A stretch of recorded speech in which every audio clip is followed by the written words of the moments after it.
Services میں شامل ہونا بھی خدا کی خاطر بظاہر ہوتا ہوگا، ان کا دوسرے عبادت گاہوں میں جا کر خدا کے سامنے سر جھکانا بھی بظاہر خدا کے لیے ہوگا، لیکن مساجد سے باہر آنے کے بعد جب ساری زندگیاں غیر اللہ کے لیے وقف ہو جائیں تو اللہ تعالیٰ کی غیرت اس تھوڑی سی عبادت کو کبھی قبول نہیں کرے گی جو اس کے لیے الگ کی گئی ہو۔ لیکن جب میں نے بظاہر کا لفظ استعمال کیا تو عمدن میں نے ایسا کیا، کیونکہ وہ لوگ جو موحد ہیں ان کی بھی عبادتیں اکثر خدا کے لیے نہیں ہوتی، اور ان کے خیالات ان کو عبادتوں میں گھیر لیتے ہیں، ان کے فکر دامنگیر ہو جاتے ہیں، کئی قسم کے جن ہیں جو ان کو چمٹ جاتے ہیں، اور عبادت کا اکثر حصہ بغیر مغز کے رہ جاتا ہے۔ تو جب موحدین کا یہ حال ہے تو جو موحد نہیں ہیں، جو سراسر شرک کی عبادت کرتے ہیں، ان کا اندازہ کریں کہ ان کا کیا حال ہوگا۔ اس لیے ضروری ہے کہ جماعت احمدیہ اپنے حال سے پہلے خود واقف ہو۔ ہم میں سے ہر فرد اپنے نفس کا تجزیہ کرے، اپنے خیالات، اپنی نیتوں کا تجزیہ کرے، اور اپنا مقام معلوم کرے کہ وہ کہاں کھڑا ہے، یہ پتہ کرے کہ کتنی اس کی عبادت اللہ کے لیے خالص ہے اور کتنی غیر اللہ کے لیے ہے، اس کی زندگی کا کتنا حصہ خدا کے ذکر میں گزرتا ہے اور کتنا غیر کی باتیں جپتے ہوئے وقت کٹتا ہے۔ یہ ظاہری جپنا مراد نہیں، مراد یہ ہے کہ خیالات اگر غیر سے چمٹے ہوئے ہوں تو نام خدا کا بھی لیا جا رہا ہو تو دراصل وہ غیر ہی کا لیا جاتا ہے۔ ہم نے ایسے تسبیح کرنے والے بھی دیکھے ہیں جو انگلیوں سے تسبیح خدا کی کر رہے ہوتے ہیں اور زبان سے گندی گالیاں دے رہے ہوتے ہیں، جھگڑے کر رہے ہوتے ہیں، نفسانی خیالات میں مبتلا ہوتے ہیں۔ تو اللہ تعالیٰ ظاہر کو نہیں دیکھتا، وہ حقیقت پر نظر رکھتا ہے۔ یہ معلوم کرنے کے لیے کہ خدا کی کس حقیقت پر نظر ہے، آپ کی اپنی نظر اسی حقیقت پر ہونی چاہیے، ورنہ آپ کی نگاہ اور خدا کی نگاہ کے فیصلے مختلف ہوں گے۔ اس لیے اس تفریقوں کو دور کریں۔ جب تک آپ کی نظر سچی نہیں ہوتی، آپ اپنی ذات کا خدا کی نظر سے مطالعہ کر ہی نہیں سکتے۔ آپ کو علم ہو ہی نہیں سکتا کہ اللہ کے نزدیک آپ کا کیا مقام ہے۔ بس اسی وجہ سے میں نے تفصیل میں جا کر بتانا شروع کیا کہ جھوٹ کا بت ہے، سب سے بڑا بت جو عبادت کے خالص ہونے کی راہ میں حائل ہے، اس کو توڑو، اور اس کو توڑو تو اکثر بت ٹوٹ جائیں گے۔ لیکن اور بھی ہیں جن کا ذکر قرآن کریم میں ملتا ہے، جن کی تفاصیل احادیث میں بیان ہوئی ہیں۔ انشاءاللہ وقتاً فوقتاً ان میں سے ایک موضوع کو لے کر میں آپ کے سامنے کھول کر یہ باتیں پیش کروں گا۔ اس وقت جھوٹ کے مضمون کے سلسلے میں یہ تیسرا خطبہ ہے۔ آپ کو یاد ہوگا پچھلے خطبے میں نے یہ بیان کیا تھا کہ وہ قومیں جو جھوٹی ہیں ان کی اقتصادیات میں برکت نہیں ہے، اور صرف یہ فرد کا معاملہ نہیں، جھوٹ قوموں کے رزق کو چھین لیتا ہے، اور بظاہر انسان جھوٹ کو رب بنا رہا ہوتا ہے، لیکن حقیقت میں یہ ایسا ظالم رب ہے، ایسا دھوکے باز رب ہے کہ ایک ہاتھ سے کچھ دیتا ہے تو دوسرے ہاتھ سے اس سے بہت زیادہ واپس لے جاتا ہے۔ چنانچہ میں نے اس کی مثالیں دی۔ یہاں دیندار یا غیر دیندار کا فرق نہیں ہے، وہ قومیں جو سچی ہیں ان کے رزق میں ضرور برکت پڑتی ہے۔ چنانچہ مشرق بعید کی قوموں کی مثال آپ کے سامنے رکھی، جاپان کی مثال سامنے رکھی کہ وہ خدا کو بھی نہیں مانتے، یعنی بھاری اکثریت نہیں مانتی، لیکن سچ بولتے ہیں، اور اللہ تعالیٰ کے فضل سے جہاں جہاں جن قوموں میں سچ بولا جا رہا ہے وہاں رزق میں بہت برکت ہے۔ تو ہمارے تیسرے دنیا کے ممالک کو بھی اس سے نصیحت پکڑنی چاہیے۔ اس خطبے کے بعد یہ حدیث میرے سامنے آئی جس میں یہ مضمون بھی بیان ہوا ہے۔ حضرت اقدس محمد مصطفیٰ صلی اللہ علیہ وآلہ وسلم نے فرمایا، اور یہ حضرت ابو ہریرہ کی روایت ہے، کہ والدین سے نیک سلوک عمر کو بڑھاتا ہے، جھوٹ رزق کو کم کرتا ہے، اور دعا قضاء و قدر کو بدل دیتی ہے۔ 3 باتوں میں انسانی زندگی کے سارے مسائل حل ہو گئے۔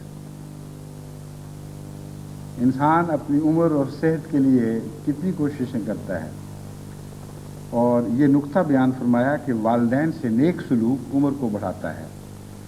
ہمارے ہاں بہت سے والدین ہیں جو بچوں کی شکایت اگر زبان پر نہیں لاتے تو دل میں ضرور رکھتے ہیں، اور بڑے محروم ہیں وہ بچے جو ماں باپ کی خدمت کی عمر کو پہنچتے ہوں، یا جب خدمت کی توفیق ملے ماں باپ زندہ ہوں اور پھر ان کی خدمت نہ کر سکیں۔ تو یہ نصیحت بھی ضمناً آپ کے سامنے ہے کہ اگر آپ اپنی عمر اور صحت اور اپنے بچوں کی عمر اور صحت کے خواہاں ہوں تو اپنے ماں باپ کی جس حد تک توفیق کو خدمت کریں۔ جھوٹ رزق کو کم کرتا ہے، بڑھاتا نہیں ہے، یہ بات بہرحال سچی ہے۔ اس لیے جھوٹ کے ذریعے رزق کمانے والوں کے لیے یہ انذار ہے، یہ وعید ہے۔ اب وہ سمجھتے ہیں کہ رزق ان کا بڑھ رہا ہے، لیکن نہ انفرادی طور پر بالآخر جھوٹ کے سے کمائے ہوئے رزق میں برکت رہتی ہے، نہ قومی طور پر برکت رہتی ہے، اور پھر دعا قضاء و قدر کو بدل دیتی ہے۔ یہ عجیب نقطہ ہے۔ حضرت مسیح موعود علیہ الصلوۃ والسلام نے یہی بات بیان فرمائی ہے، غیر ممکن کو یہ ممکن سے بدل دیتی ہے۔ اے میرے فلسفیوں، زور دعا دیکھو تو قضاء و قدر کے خلاف انسان کی کوئی تدبیر کام نہیں کر سکتی۔ اسی کو غیر ممکن کہا جاتا ہے۔ جب قضا فیصلہ دے دیتی ہے تو اس کو ٹالنا ناممکن ہو جاتا ہے۔ مگر حضرت مسیح موعود علیہ الصلوۃ والسلام نے حضرت اقدس محمد رسول اللہ صلی اللہ علیہ وآلہ وسلم ہی کے مدرسے میں تعلیم پائی، آپ ہی کی حکمت کی باتیں آگے پہنچائیں۔ چنانچہ یہ بات بھی حضور صلی اللہ علیہ وآلہ وسلم ہی کا بیان فرمودہ نقطہ ہے کہ قضاء و قدر کو دعا بدل سکتی ہے۔ بس جس شخص کو قضاء و قدر پر کمندیں ڈالنے کا اختیار حاصل ہو جائے، اس سے بڑھ کر اس کو کیا چاہیے؟ اور یہ کمندیں دعا کی کمندیں ہیں جو عرش الہی تک پہنچتی ہیں اور آسمان کے کنگروں پر پیوستہ ہو کر خدا تعالیٰ کی تقدیر کو جنبش دیتی ہے، اور جب آسمان پر تقدیر جنبش میں آتی ہے تو زمین کی تقدیریں اس کے تابع کام کرتی ہیں، ان کی مجال نہیں کہ ان سے الگ کوئی رستہ اختیار کر سکیں۔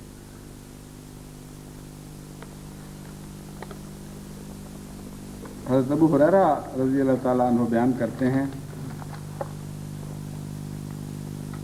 کہ حضرت صلی اللہ علیہ وآلہ وسلم نے فرمایا کہ بدظنی سے بچو، کیونکہ بدظنی سخت قسم کا جھوٹ ہے۔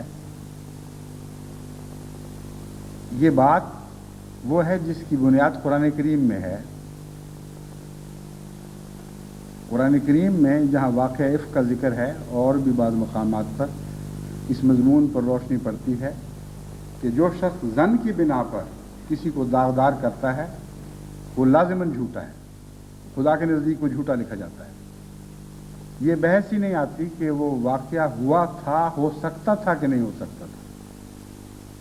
ظن کے ذریعے کسی کو متہم کرنے کا خدا نے کسی بندے کو حق نہیں دیا، اور دنیا کے اکثر فساد بدظنی کے ذریعے ہوتے ہیں۔ تو یہ بھی حضرت رسول اکرم صلی اللہ علیہ وآلہ وسلم کی لطیف نظر تھی جو اس بات تک پہنچی، اور یہ خدا ہمارے سامنے کھول دیا۔ ورنہ قرآن کریم ہم بھی پڑھتے ہیں، عام پڑھنے والوں کو یہ خیال نہیں آتا کہ اصل مراد کیا ہے۔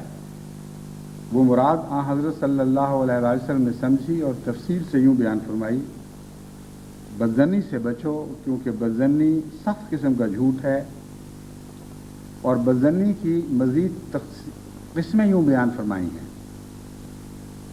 ایک دوسرے کی عیب کی ٹوہ میں نہ رہو، اپنے بھائی کے خلاف تجسس نہ کرو۔ اب یہ عجیب لطیف کلام ہے کہ بظاہر بدظنی اور تجسس دو الگ الگ چیزیں ہیں، لیکن حضرت اقدس محمد صلی اللہ علیہ وآلہ وسلم کی عارفانہ نظر اس بات کو پا گئی کہ اگر پہلے بدظنی نہ ہو تو تجسس کا بچہ پیدا ہی نہیں ہو سکتا۔ تجسس اور دوسرے کی عیب کی تلاش کرنا یہ ایک ایسا اقدام ہے جس سے پہلے بدظنی ضروری ہے۔ جس پر آپ نیک ظنی کرتے ہیں، کبھی اس کا بھی تجسس کیا ہے، کبھی اس کے عیب بھی تلاش کیے ہیں؟ اس کے برعکس بات ہوتی ہے، جس کے ساتھ محبت ہو، جس کے ساتھ پیار ہو، جس پر انسان حسن ظن کرتا ہو، اس کی برائی دکھائی نہیں دے تو انسان آنکھیں بند کرتا ہے۔ منہ پھیر لیتا ہے، امکان نظر آئے، احتمال کسی بات کا نظر آئے تو 100 دوسرے بہانے ڈھونڈتا ہے اس بات کو نہ ماننے کے، کہ یہ بھی تو ہو سکتا ہے، یہ بھی تو ہو سکتا ہے۔ بس حضرت صلی اللہ علیہ وآلہ وسلم نے جھوٹ کی یہ قسم بھی بیان فرما کر ہم پر بے حد احسان فرمایا کہ بظنی ایک بہت بڑا جھوٹ ہے، اس سے بچو، اگر اس سے بچو گے تو معاشرہ تمہارے شر سے بچ جائے گا اور معاشرہ امن میں آ جائے گا۔ اپنے بھائی کے خلاف تجسس نہ کرو، اچھی چیز ہتھیانے کی حرص نہ کرو، حسد نہ کرو، دشمنی نہ رکھو، بے رخی نہ برتو۔ اب یہ بظاہر ساری چیزیں الگ الگ ہیں، لیکن ان کی بنیاد ایک ہی بات میں ہے کہ کسی شخص سے محبت کی بجائے نفرت ہونا، کسی شخص سے پیار کے تعلق کی بجائے اجنبیت کا تعلق یا دوری کا تعلق یا دشمنی کا تعلق ہونا۔ قرآن کریم نے اس مضمون کو بیان کرتے ہوئے ایسے لوگوں کا حال بیان کیا ہے کہ جب مسلمانوں کو کوئی فتح ملتی ہے اور ان کو غنیمت ہاتھ آتی ہے تو ان کو بہت تکلیف پہنچتی ہے، اور اس تکلیف کا اظہار اس طرح کرتے ہیں کاش ہم بھی وہاں ہوتے تو ہم بھی حصہ پاتے، اور جب ان کو کوئی تکلیف پہنچتی ہے تو کہتے ہیں شکر ہے ہم وہاں نہیں تھے ورنہ ہمیں بھی تکلیف پہنچ جاتی۔ تو دراصل بنیادی طور پر یہ تعلیم دی جا رہی ہے کہ ایک دوسرے سے تعلق قائم کرو، ایک دوسرے کا بھائی بننے کی کوشش کرو۔ مومن اخوہ ہوتے ہیں ایک دوسرے کے، اور جو شخص سمجھتا ہے کہ یہ مومن میرے بھائی ہیں، اگر یہ سمجھنے کے باوجود یہ باتیں اس میں پائی جاتی ہیں تو اس کا بھائی ہونے کا تصور جھوٹا ہے۔ یہ علامتیں ہیں بیماریوں کی جو دلوں میں پوشیدہ ہیں، اور ان علامتوں کو ظاہر و باہر کر کے حضرت اقدس محمد رسول اللہ صلی اللہ علیہ وآلہ وسلم نے ان بیماریوں کو پہچاننے کا ایک عظیم نسخہ ہمیں عطا فرما دیا۔ اب دیکھ لیجئے، جو بدظنی کرتا ہے وہ جس سے پیار ہو، محبت ہو، اس پہ بدظنی نہیں کیا کرتا۔ جو کسی کے عیب جوئی کرتا ہے، برائیوں کی تلاش میں رہتا ہے، اگر محبت اور پیار ہو کبھی ایسا نہیں کر سکتا۔ اچھی چیز ہتھیانے کے لیے اپنے پیارے سے متعلق خیال ہی پیدا نہیں ہو سکتا۔ جتنا پیار بڑھے اتنا دل یہ چاہتا ہے کہ جو چیز مجھے اچھی ملی ہے میں اس کو دے دوں، اور جو چیز اچھی خود نصیب ہو رہی ہو اور اپنے پیارے کے پاس نہ ہو، وہ بعض دفعہ وہ اچھی چیز بری لگنے لگ جاتی ہے، اسے انسان کو خوشی کی بجائے تکلیف ہونے لگتی ہے۔ حضرت عائشہ صدیقہ رضی اللہ تعالیٰ عنہ کے متعلق روایت ہے کہ جب حضور صلی اللہ علیہ وسلم کے وصال کے بعد باہر سے اعلیٰ قسم کی چکیاں آئیں اور بہت ہی عمدہ آٹا پہلی دفعہ جب ان چکیوں سے نکلا تو حضرت عائشہ صدیقہ کے حضور پیش کیا گیا، کیونکہ رسول اللہ علیہ وسلم کی اس وقت نمائندہ تھیں۔ جب آپ نے اس آٹے کی بنی ہوئی روٹی کا پہلا لقمہ منہ میں ڈالا، بے اختیار آنکھوں سے آنسو جاری ہو گئے۔ آپ کی خادمہ نے عرض کیا کہ یہ تو اتنا اچھا آٹا ہے، اس سے لطف اٹھانے کی بجائے آپ رو کیوں رہی ہیں؟ انہوں نے کہا کہ میرا آقا، میرا محبوب جو زندہ تھا اس وقت یہ آٹا میسر نہیں تھا، جنگ احد میں آپ کے دان شہید ہوئے، وہ موٹا جھوٹا آٹا جو ہم بنایا کرتے تھے، اس وہ دانتوں کے میں اس کے ٹکڑے، بعض دفعہ گندم کے ٹکڑے وغیرہ، یہ جو کے ٹکڑے آ جاتے تھے اور تکلیف پہنچتی تھی، اس لیے یہ آٹا میرے لیے راحت کا نہیں غم کا موجب ہے۔ یہ محبت کی نشانی ہے، یہ پیار کی سچی علامت ہے۔ بس جس بھائی سے پیار ہو اس کی چیز کی طرف لالچ کی نظر انسان ڈال ہی نہیں سکتا۔ اگر اپنے بھائی کی طرف آپ لالچ کی اچھی چیزوں کی طرف آپ لالچ کی نظر ڈالتے ہیں تو یہ تھرمامیٹر حضرت محمد رسول اللہ صلی اللہ علیہ وسلم نے ہمیں ہمارے ہاتھوں میں تھما دیا ہے، اس میں اپنا ٹیمپریچر دیکھ سکتے ہیں۔ یہ محبت کا ٹیمپریچر ظاہر نہیں کرے گا، نفرت کا ٹیمپریچر ظاہر کرے گا۔ فرمایا حرص نہ کرو، اچھی چیز ہتھیانے کی حرص نہ کرو، حسد نہ کرو، اور مضمون کھلتا چلا جا رہا ہے، دشمنی نہ کرو۔ پھر فرمایا بے رخی نہ برتو۔ پہلے تو مضمون آگے بڑھ رہا تھا، اب اس کا ایک اور کنارہ پیش فرما دیا کہ دراصل جب تم اپنے کسی بھائی سے بے رخی کرتے ہو تو وہاں بھی محبت کا فقدان ہے جو آگے پھر ان سب چیزوں میں تبدیل ہو سکتا ہے۔ تبھی انبیاء کو خدا تعالیٰ نے یہ اپنے دشمنوں کو یہ جواب سمجھایا کہ جن کو تمہاری آنکھیں حقیر اور گھٹیا جانتی ہیں میں ان سے وہ سلوک نہیں کر سکتا، کیونکہ انہوں نے خدا کی خاطر مجھے قبول کیا، اس لیے مجھے ان سے محبت اور پیار ہے۔ بس خدا کی خاطر ایمان لانے والوں کے لیے یہ بحث ہی نہیں رہتی کہ کوئی کس قوم سے تعلق رکھتا ہے، کس طبقے سے تعلق رکھتا ہے، امیر ہے کہ غریب ہے، کس حال میں ہے، اس سے بے رخی نہیں برت سکتا۔ حضرت صلی اللہ علیہ وآلہ وسلم ایک دفعہ ایک غیر مسلم سردار سے محو گفتگو تھے، اور اس وقت ایک نابینا مسلمان آپ کی خدمت میں حاضر ہوئے۔ اس نے بات میں دخل دینا شروع کر دیا۔ اب یہ بات میں دخل دینا اخلاق سے گری ہوئی بات ہے، لیکن حضرت صلی اللہ علیہ وآلہ وسلم نے اس خیال سے کہ چونکہ نو مسلم غیر مسلم ہدایت کی باتیں سننے آ رہا ہے، اس پر برا اثر نہ پڑے، آپ کو سمجھانا بھی چاہا، لیکن دل میں یہ بھی خیال تھا کہ اس غریب کی دل شکنی ہوگی۔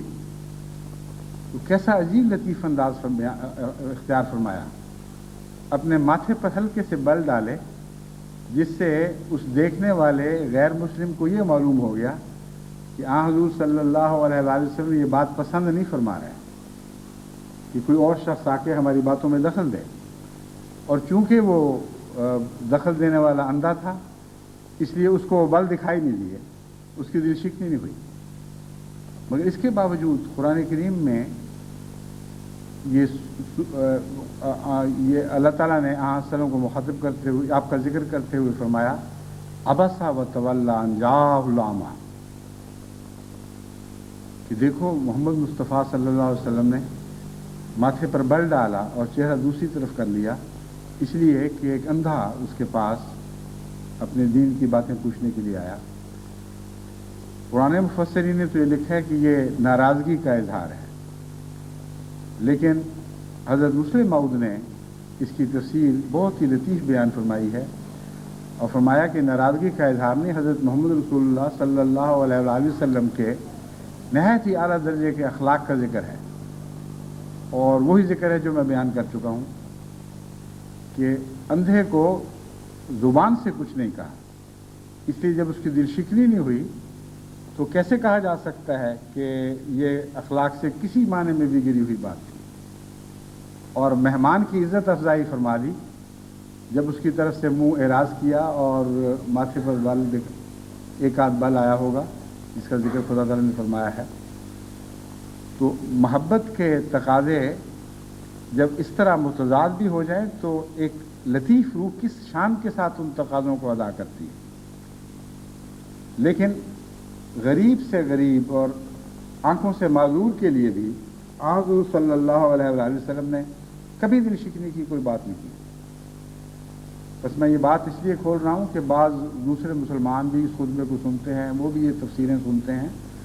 یہ غلط الزام ہے رسول اکرم صلی اللہ علیہ وسلم پر کہ آپ پر ناراضگی کے اظہار کے طور پر خدا تعالیٰ نے یہ واقعہ بیان فرمایا ہے۔ آپ نے تو کوئی اخلاق سے گری ہوئی، ذرا سی گری ہوئی بات بھی نہیں کی، بلکہ نہایت اعلیٰ درجے کے اخلاق کا اظہار فرمایا جب اپنے غریب غلام کی دلداری فرمائی اور اس کی دل شکنی سے اعراض کرتے ہوئے آنے والے مہمان کی عزت افزائی بھی فرما دی، اور اس باریک پل صراط سے بغیر لڑکھڑائے ہوئے گزر گئے۔ تو محبت کے تقاضے بعض دفعہ متضاد بھی ہوں تو ذہین اور لطیف انسان، لطیف جذبات اور لطیف فکر کا مالک انسان ان سب تقاضوں کو بیک وقت پورا کر سکتا ہے، اور اللہ تعالیٰ نصرت فرماتا ہے۔ لیکن کجا یہ کہ ایک انسان دوسروں سے بے رخی برتنے کا عادی ہو، بعض دفعہ یہ چیز بڑی بڑی ٹھوکروں کا مجھے بن جاتی ہے۔ مجھے ایک صاحب نے خط لکھا کہ فلاں